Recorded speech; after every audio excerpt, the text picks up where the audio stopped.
Hello, kind friends and companions. So about a year ago, I was gifted this light-sensitive paper for making prints, and I was so delighted that I immediately gathered up a bunch of flowers while I was still in Seattle, tossed them into a few books to dry, and then completely forgot about it. So today I have rediscovered it, and we are going to do a quick little print. Some plants from my old home on the West Coast, some new ones from here on the East Coast, and maybe a few cute little sewing supplies just for a bit of extra fun flavor. Set those outside in the sun to develop, and here we are. A cute set of prints for me to decorate my sewing room with. But these got me thinking, what exactly is this stuff? Like, what is going on here, and can I buy fabric that does the same thing? Turns out the answer is that it is a reaction that happens when you combine a pair of specific chemicals and they become photosensitive. They turn blue when exposed to light. This was invented in the mid-1800s, and it's actually where we get blueprints from. They literally took like a clear glass with a design on it, put it on paper, and then it turned blue wherever the light could hit it, and you could make infinite copies of those blueprints. It's super cool. It's also used for botany because you could take things like flowers and plants and get an exact copy, an exact representation of that plant. This is essentially a type of photography. At its core, photography is drawing with light, and these are literally images made with exposure to light. It's just really, really neat. And as far as doing the same thing when it comes to fabric, turns out that is absolutely possible.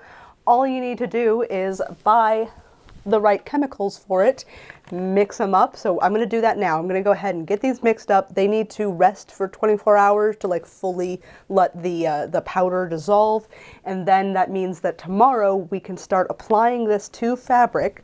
We then let that dry all in a relatively dark space because, again, photosensitive, and then another morning after that we can start experimenting and playing in the sun.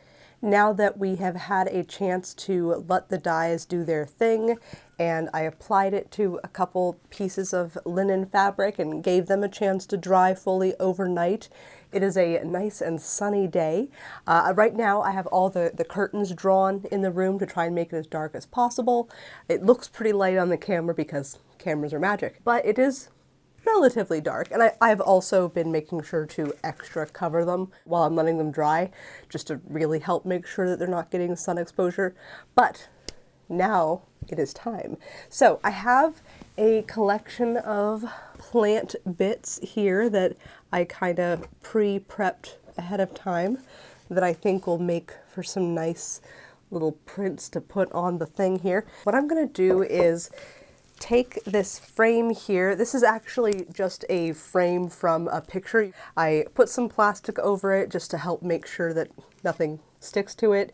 And then the glass is nice because what I can do is I can take my little fabric samples here, arrange my flowers in whatever way I think looks nice, and then we can toss this down. And now when I go put this outside in the sun, I don't have to worry about the wind blowing away my flowers and things like that, or moving them out of position. So I think this will work really nicely. So this turned out really, really beautifully. I also did a bunch more tests to try and kind of see what the optimal vibe is for this.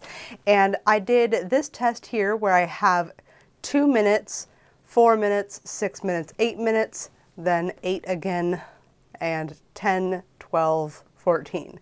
So you can see that there's quite a color range here, and I also did some tests later on where I did even more than 14, mostly on accident because I kind of forgot that I was exposing a thing.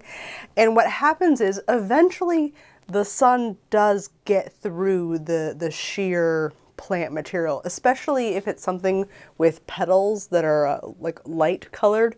It eats through them. So like I did some daisies and you can't see the petals at all because it's too dark. Like the light ate through that element. So there is kind of a sweet spot. I do like this 14, so that tells me I feel like I can safely do like a 15-minute timer, and that should be pretty spot on for at least ferns anyways, because I've also noticed there's definitely a difference between the different types of plants. A delicate flower with like light petals seems to require less time than a really thick or dark leafed plant. You know, it's gonna require a lot less, so, or more. Yeah. So this has been great fun. I've learned a lot of things. I've also learned that you cannot try and expose it while the fabric is still wet. It basically doesn't do anything. There is some exposure there that happens, but it's just way too light and basically completely ineffective, which is unfortunate because that would make things so much faster. Also, you absolutely cannot just use a cloudy day. This is a 45-minute exposure. 45 minutes on a cloudy day because I felt like it was going to need more time, so I did a longer exposure. Not enough. Like, I can see that stuff happened. There is some amount of fabric patterning happening here, but it's no. That is what I've learned. Next up is going to be applying all of this knowledge to a whole dress, which I'm really excited about. I actually have the perfect thing. This is from I Do Declare, and I'll put a link to her down in the description, of course, but I'm really, really, really excited. This is a linen dress that I am going to go ahead and attempt to apply this technique to get a lovely blue dress with lots of flower and floral motifs on it. While it is beautiful, beautiful in its current form, I have a tendency to not keep my white garments white. They get messy. I'm kind of messy. I've already put so much blue dye on various things that I've been wearing the past few days. I think that it'll get a lot more wear if I just go ahead and dye it blue. Now I just have to think about how I want to tackle this. Step one of that is going to be mixing up more of the chemicals. Unfortunately, with part A and part B here, this just isn't enough to saturate the dress. Fortunately, I did in fact buy more of those chemicals. This is like the pure powdered form, and then you mix some of this with some water into another container.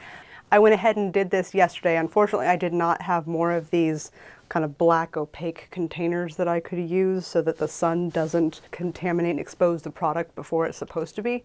But I do have Ziploc bags, and I double bagged it by lining a box with a trash bag so that hopefully if it leaks, it doesn't make a big mess all over everything.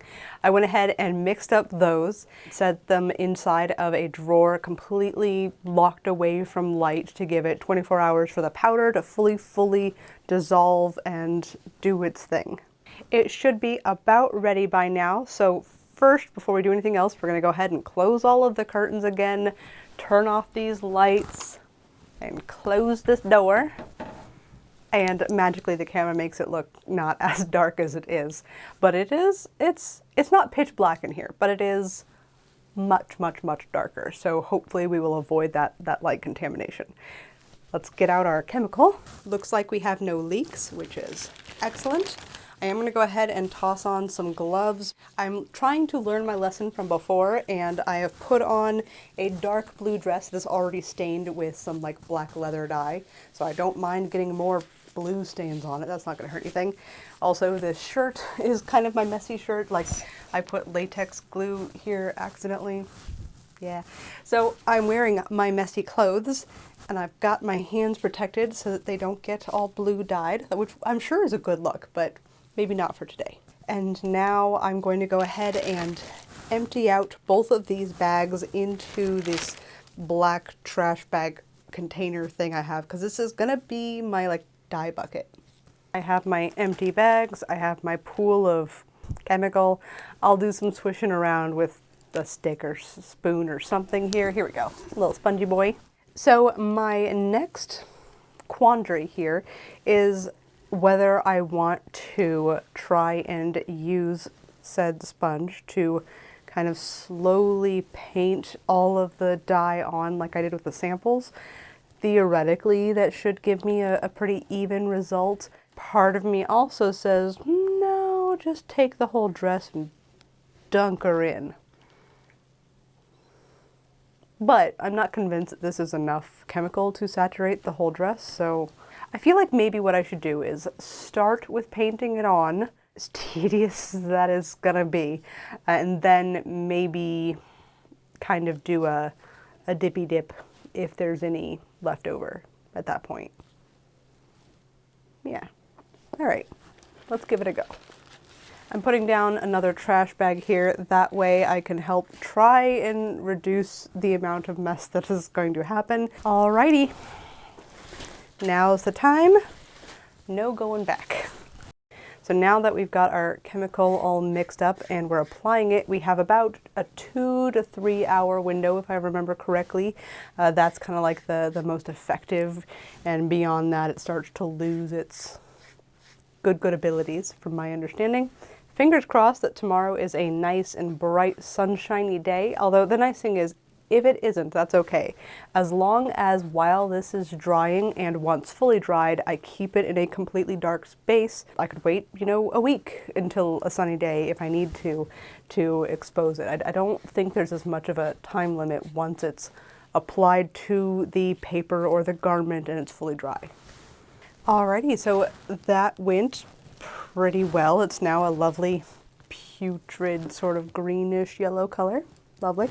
I did not use anywhere near all of what I mixed up, so now that this is doing its thing, and I think that what I'm gonna do is kind of do a double over of all the different seams just to really try and make sure that it's saturated in there nicely and I haven't missed any spots, and then I'll kind of like roll it up together to help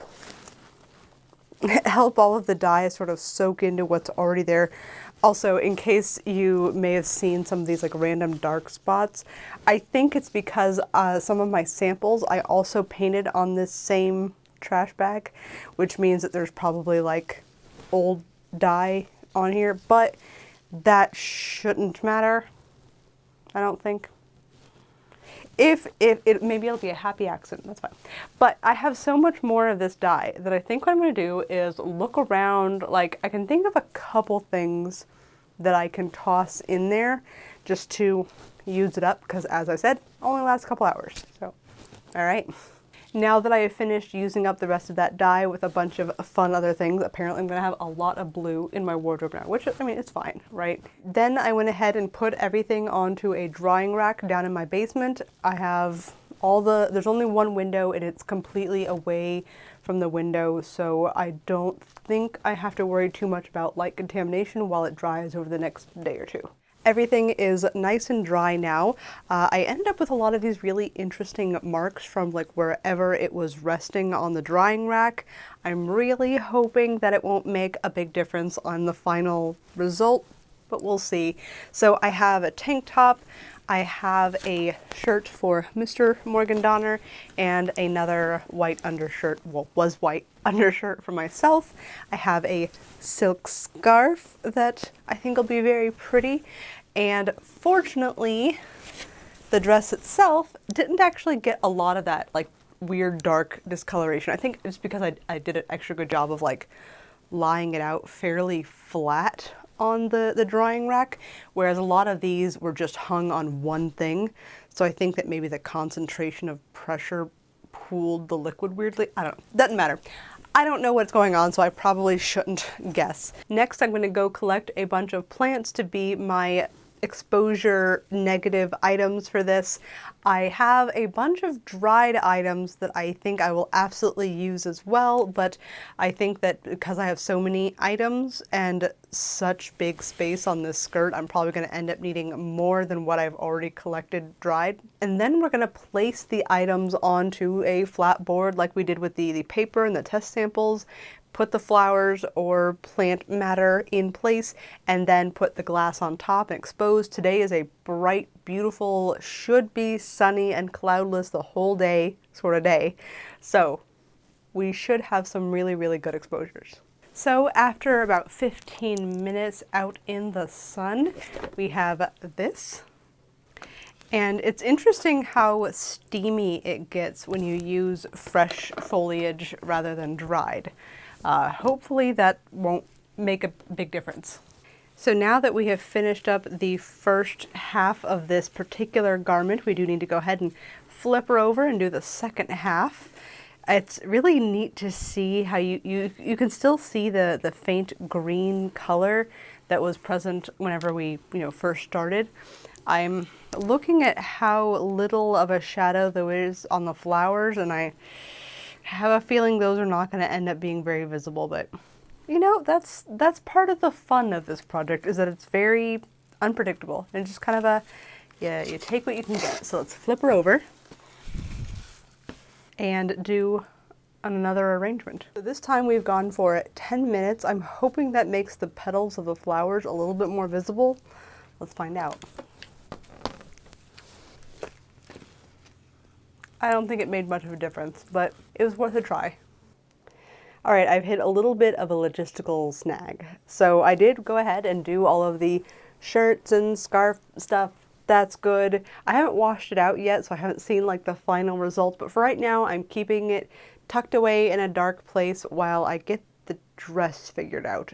The problem is, I have my board that I've been using, my old puzzle board with its plexiglass cover, and I can do things like the size of a shirt on them, but the size of like a big old dress on something that's the equivalent of this big, like that's really tricky, because I've been preparing, like putting all the flowers and leaves in place, then clamping it, taking it outside and exposing it, and then bringing it back inside all together, and that's just not gonna be possible with something that big. Really, what would be perfect is if I had one of those little tents that only go over your head, and I was able to set that up, arrange my dress and all of its leaves and stuff underneath it in the shade, and then remove the pop-up and let it expose, and then put it back and flip it over. Like, that would be fantastic. However, I don't have one of those. I think that the next best thing that I can do, given my current supplies, is I do have a really big plywood sheet that is currently not yet being used, and I think what I can do is set everything up somewhere that has really, really firm shade, and then like drag it out into the sun. I'm hoping that that will work as well as it does in my head. All right, that was not as much of a success as I was hoping for. I got everything all kind of laid out, and I put the dress outside, like I carried it out in a box and like laid it out flat so I could start like immediately, putting on leaves as quickly as I can. I started to fuss about a little bit with what placement I wanted the leaves to have. Within a couple minutes at most, I realized that it was already starting to turn. It was already being exposed to the dye. And so I was like, ah! And I, brought it back inside. And after thinking about it for a bit, I think what I'm gonna do is try and start fresh. It's in the wash to wash away the dye, and I'm gonna try like bleaching it to hopefully get out any of its current color. All right, I was gonna do like the rinse out of the pieces that I had done before, like all together, but I need a win right now, so let's go rinse it out right now.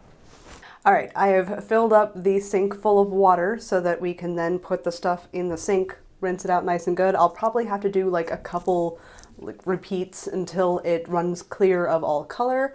Then maybe we'll do like a little mini fashion show. Now that everything is rinsed out and dried, first we have this tank top situation. I am pleased that the little daisies actually ended up being much more visible than I thought they were going to be based on my first look at the exposure. I do not love the way that this dark line is visible across the middle where it was resting on the drying rack bar, so I think I need to try and avoid that somehow in the future. But all in all, very cute. I like how some of the exposures are bright white underneath, like the original color of the fabric, but then there's also a lot of this sort of like purple splotchiness that I don't particularly enjoy. So I need to do some more experimenting to figure out how to not have that happen. The scarf came out super cute. I have a bunch of different like leaves and planty flower bits that I've been collecting throughout the spring and summer to flatten and dry. And it was nice to be able to put them like almost all to use on this guy. One thing that again, we're learning how to do stuff, right? So it's nice and pretty solid colored, but then eventually I reach a point where like I couldn't dye it all in one exposure, and it was getting later in the evening. So I think as the sun was going down, it didn't expose the end as much as it did the previous sections. And so I have this really like stark line of color difference. I think that when it comes to it being like worn, you know, it's not going to be super noticeable, but a thing to be aware of. I think that it's definitely best to do all of your exposures like at high noon, whenever the sun is really bright and consistent in the sky. Any amount of cloudiness, like even wispy cloudiness, I think makes a big difference in how much exposure your item gets. So something to keep in mind if you're trying something similar at home. One of the things that I think is really fun about this is how much you can really customize your look by how you place the items or what sort of plants you use. You don't even have to use plant life at all. You can use, like I did with some of my prints, you can use like scissors and sewing supplies or other like fun things to create your sort of shadow photography effect. Like, I'm really into it. All right, back to this one. This is after a couple rounds of bleach and washing, and it's not quite back to perfectly pristine white, but it's pretty dang close. So I think this is a good starting point for us to do another round of dye application. And I think that since we saw on the shirts that like that bar in the middle happens if you let it rest on something while it's drying, I think what I'm gonna do is try to hang it up from the shoulders. I'll mess with it and see what I can do to try and get a more even surface color distribution. Still haven't solved the issue of how I'm going to do the sun application part, but that is a problem for tomorrow me. It is the next morning, and unfortunately the dress isn't quite dry yet. You know, basements aren't exactly known for their ability to let things dry out quickly. But that's okay, it's a super cloudy day anyway, so you know what, that's for the best. It just means that we can talk a little bit about the sponsor of today's video, KiwiCo.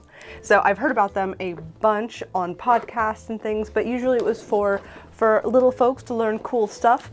But they now have some oriented towards us older folk, and I'm excited to show you. So I've already done one of these. It was a engraved mirror, which was really fun, but I want to be able to show you kind of what it looks like from the beginning, although this will be a different set.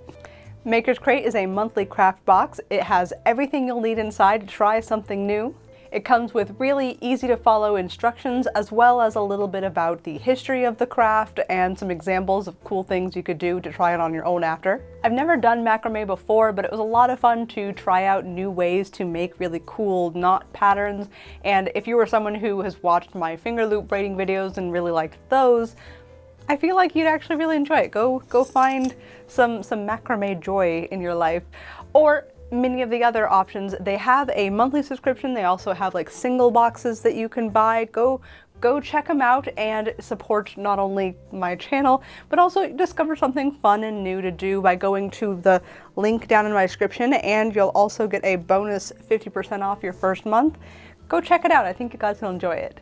I apparently have a theme of decorating my room and, you know, self this video, and maybe you'll find some fun things to do too.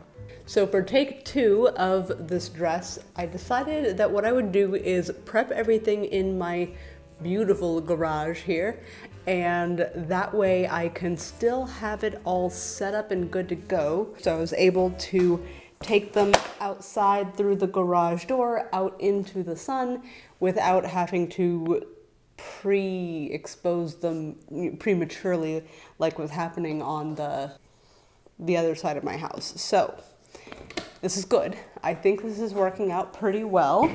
I've got some nice exposures started already with, here's the sleeves. I thought it'd be fun to have some ferns running up the sleeves. And then, so it's kind of neat that you can really tell this is very definitely a dusty blue everywhere that's been exposed but hasn't yet oxidized. Once it oxidizes, it'll become that kind of darker blue that you saw with the other stuff. But it's a dusty blue once it's been exposed to light nicely. And then it's kind of a limey green almost on the side that has not yet had enough sun exposure. That's nice because it means that I feel like it's hard to accidentally miss like a really big spot because you can tell the color difference, which is fantastic. So I'm gonna keep on doing what I've been doing, which is setting up what I want the look of my ferns to be, and then taking it out, letting it go for 15 minutes. Today is not a nice, super sunny day, but it is like one of those intermittently cloudy days, if that makes sense, like little wisps of clouds keep going in front of the sun. So what I've been doing is actually timing out so that it gets good full sun for 15 minutes and I've just been watching it. So every time the sun gets covered up with a cloud, I stop the timer and then start it again whenever the sun comes back out. So it's a lot of babysitting. Oh, and I just lost my light. So we are out of the washer and dryer and ready to go. I like that this has ties on the side. It's fantastic because you can either tie it in back and have like a slightly looser fit, or what I usually do is double wrap it like in the front and then in the back, and then tie a little bow like so, and you end up with a fantastic cute dress. This dyeing process it's so messy, every single part of it, but it has a sort of experimental, chaotic fun about it. Like this design in general is very organic and kind of chaos incarnate. And I think it's so dang cute. I really love that I got to use a bunch of the ferns. I think that they're a really cool plant that I just didn't see very much anywhere else before moving here. So it's neat to feel like I have a very like of this place sort of dress, being able to use local plants and things, and you get such a different look depending on what you use to create your shadows. I'm into it. I will say that there are definitely some trickinesses to it with, for example, anywhere that the dress is kind of folded over, if you have fabric and any part of it isn't quite able to be fully hit by the sun, you're going to end up with these little white tiger stripes all over. But I think it adds to the very organic, fun look that pairs well with, botanical designs and things. If you're not a fan though, I would say you kind of have two options. You can actually go back in and just add a little bit more dye to just this area, let it dry, expose it to the sun, wash it again. Alternatively, you could also just try to stick with items that aren't gathered in any way, like a t-shirt or even things like most pants you could probably do. It'd be fine. Just it's the gathering and pleating areas that make it harder to fully expose those areas. Actually, I guess a third option would be to dye all of your fabric first and then make a dress out of it. But it kind of depends on what your flavor of the moment is for what you want to do. I really enjoyed the experimental trying something new nature of this. I say this every damn video. I should really stop it, but it's true. Like I really love trying something new, something different for me every single time I do a project, because otherwise it's not very interesting to me. I like the how's this going to work out element of trying something. You know what I mean? That's my dog walk alarm.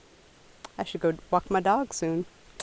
All right, well, with that, I suppose that means it is time to say farewell to y'all. I hope you guys had a lot of fun, and definitely check out that Kiwi Co. If you're like me and you like trying new things, I think it's literally going to be right up your alley. It was a hot day, so I'm going to roll up these sleeves. Also, I don't say this nearly enough and nearly loud enough, but thank you so much to my Patreon folk. You guys are like my rocks. I look forward to posting my videos early to you guys every month because I feel like you're always the most happy and excited to see it and comment on it, and your joy is infectious, and I'm into that. And thank you to everyone else just for watching and hanging out and having a good time with me every month. Right. See you later. Hello. Apparently I'm not actually quite done. I have a wee little update for you. So in addition to the other dress, I also did a second dress, very cute, with the blue dye, and I thought it turned out lovely, and I wore it several times, washed it several times, great, perfect, until this most recent time. Like, some parts of it are still nice and, you know, dark blue, but a lot of it's done this weird fade, sort of yellow tinged look that I don't love, which is unfortunate. I do remember seeing some warnings to make sure that your laundry detergent doesn't have any phosphates, I believe, which I did check my usual laundry. It says there's no phosphates. Great. Thought I was good to go. And I washed all of my different sample pieces in my usual wash. Everything's perfect. This most recent wash, I included an extra ingredient without thinking. Sometimes I do. And I think that might have been my downfall. So just to verify, like to be super, super sure that that was the issue, I went ahead and did like a little laundry detergent test with both the usual like liquid laundry detergent that I use as well as the OxiClean, and not even 5 minutes later I could very quickly for sure see that the OxiClean was doing something to the chemical. It also doesn't have phosphates, but I've seen some other warnings saying that anything with like sodium and bleach and like a couple other things might be a concern. So definitely make sure that if you're gonna try this at home or something, double check that your laundry detergent works with your dye situation. You know, do a few little tests out of, you know, scrap fabric and verify that it looks good. Because I like I said, I had washed this several times. No issue. No noticeable fading that I could tell. And it looked great. But then, of course, the OxiClean. Update number 2, because apparently I refused to let this video be done. So I went ahead and re-dyed the second dress a second time so that I could turn it blue again. And I had fun kind of changing up what I did with the design, using some of my other dried plants that I haven't used yet. And I do really like the cool design that I got. Some of the old exposure is visible, which I think is very, very cool. Like right here, you can see some of the old design, which looks like it was a fern that was here before, and then I added a different leafed plant on top. That would be a really fun way to play with this, is try multiple exposures with tons of different plants and kind of layering the effect to get a particular sort of look. I think that'd be really fun. But also that's kind of nice because it means that if you do a thing and you decide, I don't love it, go ahead and bleach it and OxiClean it, and it won't turn back completely white when you're done, but you'll be able to do like a second exposure, maybe trying different things, and maybe you'll like the second attempt better. I don't know. All right, for realsies, goodbye this time.